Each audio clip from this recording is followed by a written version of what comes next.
السلام علیکم ورحمۃ اللہ وبرکاتہ۔ حرکات کی ایک نئی ویڈیو کے ساتھ آپ کی خدمت میں حاضر ہیں۔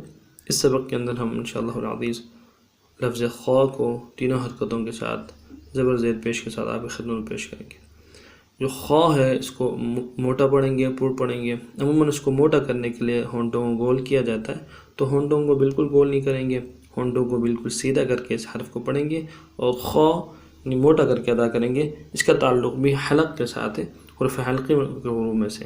تو چلتے ہیں سبق کی طرف۔ بسم اللہ الرحمن الرحیم۔